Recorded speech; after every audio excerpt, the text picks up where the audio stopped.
Hey guys, Moms Against Medical Bullying. So I figured I seen this article on the governor's page and they're using this story to keep on with the circus. Um, so I just wanted to read it together. Let's look at this. I like this Courier Journal. They include a lot of details here. So let's see, 46 days later, this young Kentucky ICU nurse is still battling side effects from what they are calling the COVID. So anyways, I made a video about this lady a while ago and pointed out that one, let's see, she's 25. Two, she was severely overweight. Three, it's possible that she could already have pre-existing, that this could be because of her health condition. She could have had breathing problems before. I wasn't able to specifically see anything on her Facebook page because it looks like she had just made the page when this whole thing started or whatever. I'm not sure, but I couldn't really find out anything through her page. Like, I can bet my bottom dollar. Does that make sense? Anyway, I can bet that this young lady has health issues. Because she's 25, her mom and family seems very into doing everything the allopathic medical system government way. And I can bet she has had all vaccines. And I can bet that she has health issues from those vaccines. I'm just taking an educated guess here. So I have no idea, but I'm making a huge assumption. So let's see here. The CV kept Molly from begging her colleagues to intubate her. Now that's interesting. Why didn't she want to be intubated? Maybe because she knows. Says, so as she struggled to breathe, she showed them a message on her phone, please no tube. Maybe she knows that's not, that isn't good, right? Molly, a 25-year-old intensive care unit nurse, knew exactly what the tube meant. As the CV pandemic has raged on, by the words of our politicians, the word intubate and the machine that's used with it, ventilator. See, maybe guys, maybe she knew that people were dying because of the ventilator, right? Because we hear it's not a lung issue, but it's an oxygen issue, supposedly. I don't know. So have become household terms as the death toll from the CV surges past 150,000 in our country. Those are just words and ideas to Molly. Oh, those aren't just words and ideas. They're part of her job every day as an ICU nurse at TriStar Greenview Regional Hospital in Bowling Green. As she knew that tube was invasive and utterly terrifying to live through, and she probably knew it could possibly kill her. If she agreed, her coworkers would catheterize her, strip her naked, bathe her, roll her on her stomach. She knew it would be a terrible experience, basically.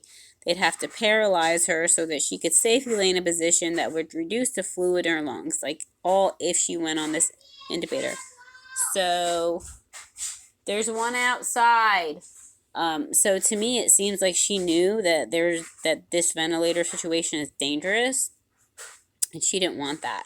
So Molly, a fiercely independent young nurse, understood putting that tube down her throat would in turn take away her any ability she had to advocate for herself. Interesting. Why isn't she just trusting what they want to do to her? Why doesn't she just let them do that? I think that she knows. Why would she feel like she has to advocate for herself? Doesn't she know what this is and what she's been doing to other people supposedly who had it? You know what I mean? I think she knows it's dangerous. But that's what had to happen for her to survive. Looks like she couldn't win. It was only with the assurance of a fellow nurse who doubled as a dear friend that she consented out of the do not resuscitate order she had been so convicted about before she contracted the virus. Then her eyes shut and her world went dark. When she finally came to, she thought maybe a day had gone by, but then she felt the mattress and the sheets beneath her and knew that she wasn't on the same bed where she'd lost her consciousness.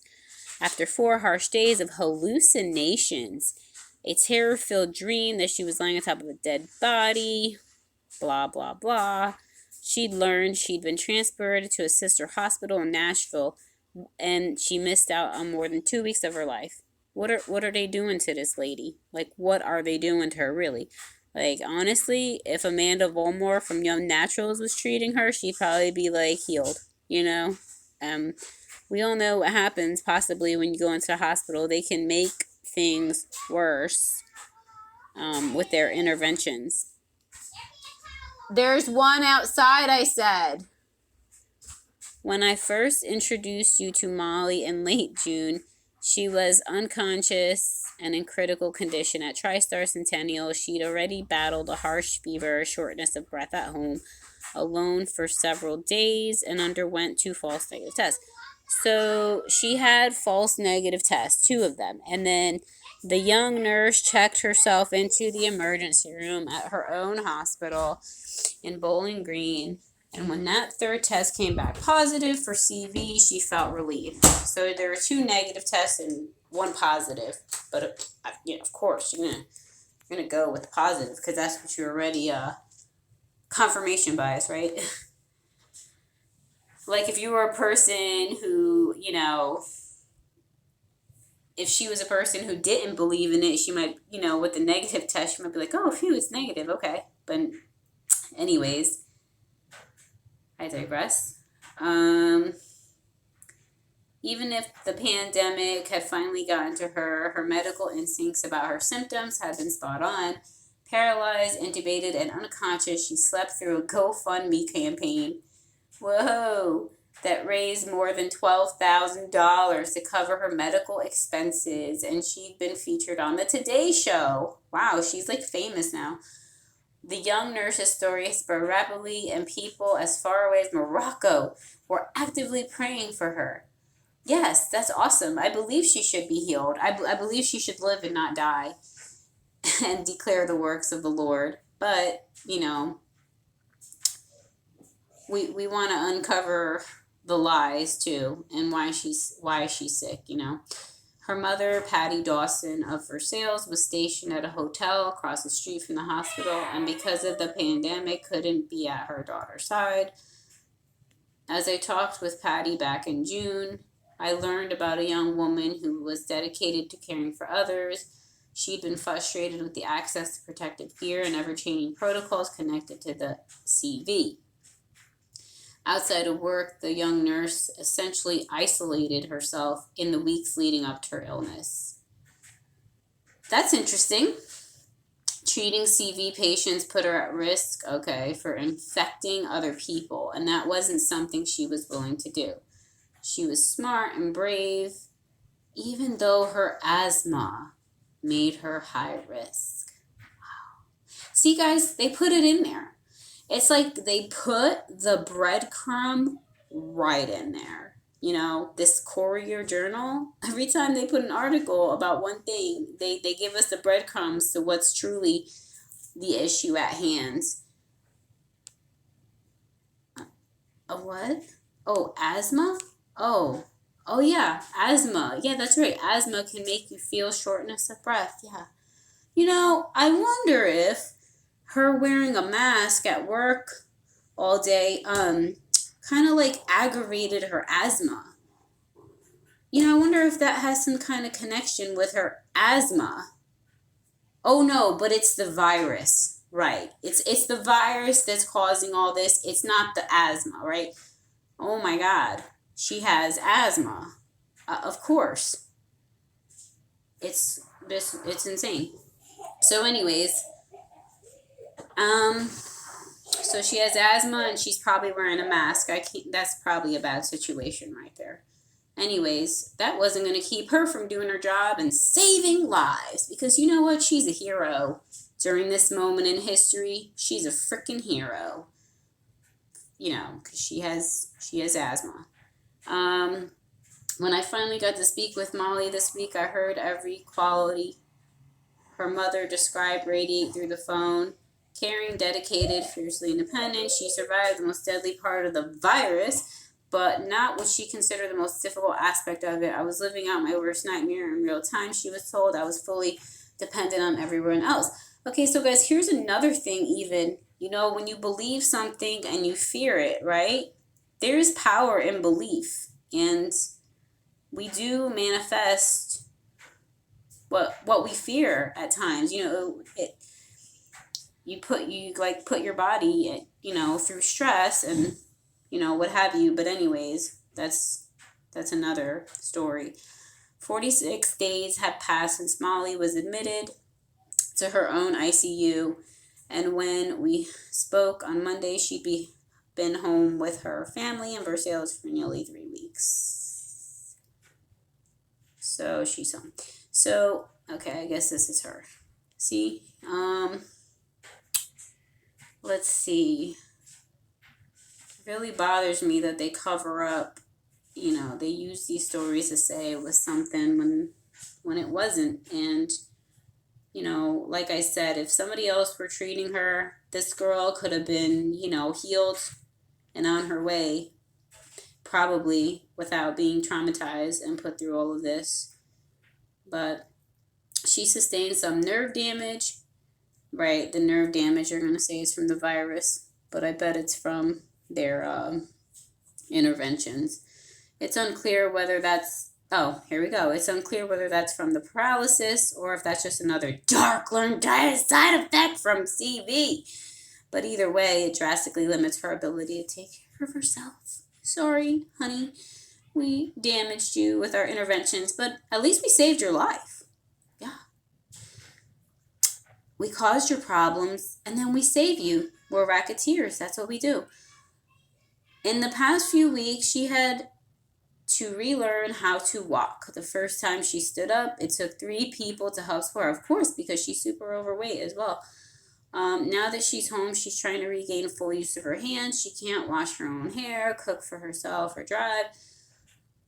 Poor girl. She's been damaged by what they've done to her.